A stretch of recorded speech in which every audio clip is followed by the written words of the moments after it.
অটল থাকবে যে তারা সারেন্ডার করবে না। আলোচনার টেবিলে যদি বসার কথা থাকে, এর আগে ডোনাল্ড ট্রাম্প যখন প্রথমবারের মতো ক্ষমতায় এসেছিলেন, কাসেম সোলাইমানি হত্যার পরেও ইরানের সাথে দেখা গেছে যে তাদের সম্পর্কটা আগেও ভালো ছিল না, মানে এই ঘটনার পরে তো আরো ভালো নেই।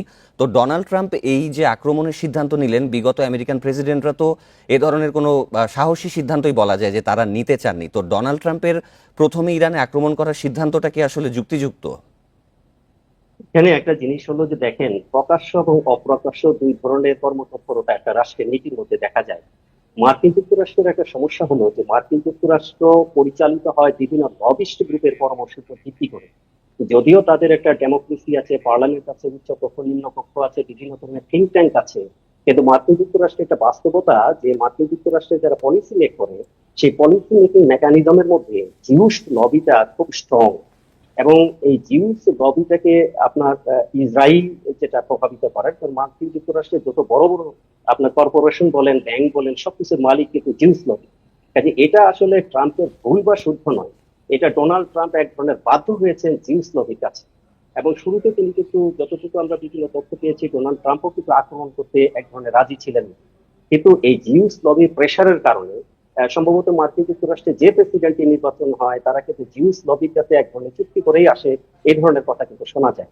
সুতরাং এটা ট্রাম্পের ভুল বা শুদ্ধ এটার থেকে বেশি হলো যে তারা মার্কিন যুক্তরাষ্ট্রে যে জিউস লবিস্ট গ্রুপ আছে তাদের কাছে এক ধরনের সারেন্ডার করেছে।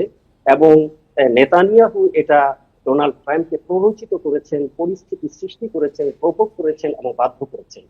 কাজে এটা তো অবশ্যই ডোনাল্ড ট্রাম্পের একটা ভুল এবং ভুল সিদ্ধান্ত। কারণ হলো যে ডোনাল্ড ট্রাম্পের আগে যতগুলো মার্কিন প্রেসিডেন্ট ছিলেন কেউ কিন্তু এইভাবে ইরানের সাথে মানে লড়াই করতে চান নাই। কারণ ইরান একটা এমন একটা শক্তি যাদের অতি ঐতিহ্য আছে বিশ্বকে শাসন করার।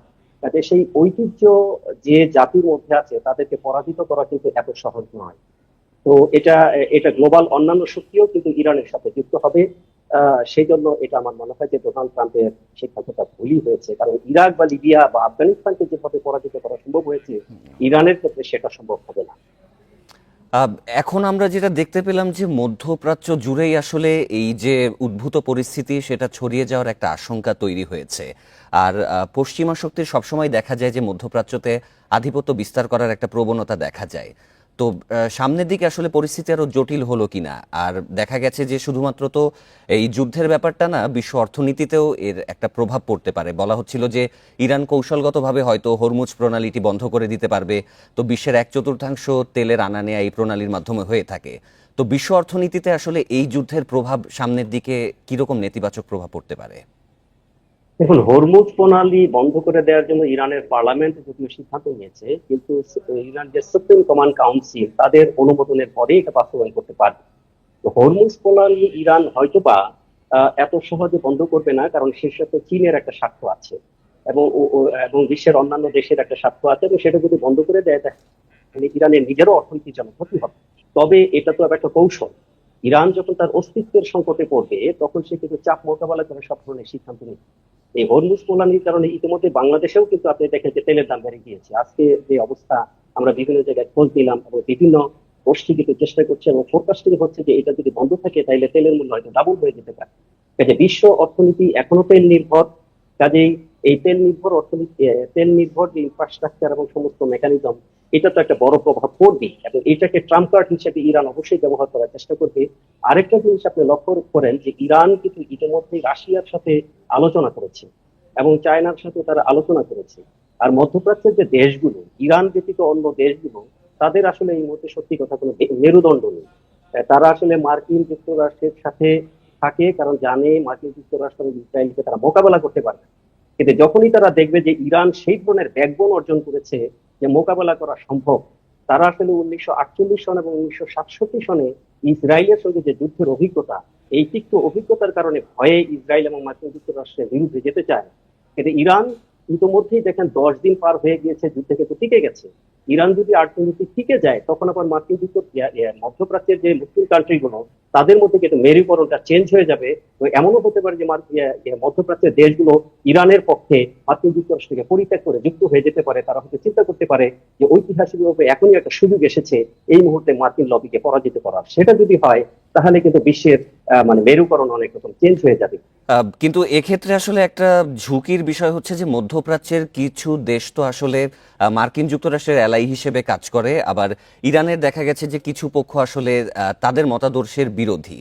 তো সেই ক্ষেত্রে এই যুদ্ধের বর্তমান যে অবস্থা তো মধ্যস্থতাকারী হিসেবে বড় যে সুপার পাওয়ার রাশিয়া, চীন বা তুরস্ক, তো সেক্ষেত্রে আসলে কেউ কি এগিয়ে আসলে এই সমস্যার সমাধান করা সম্ভব?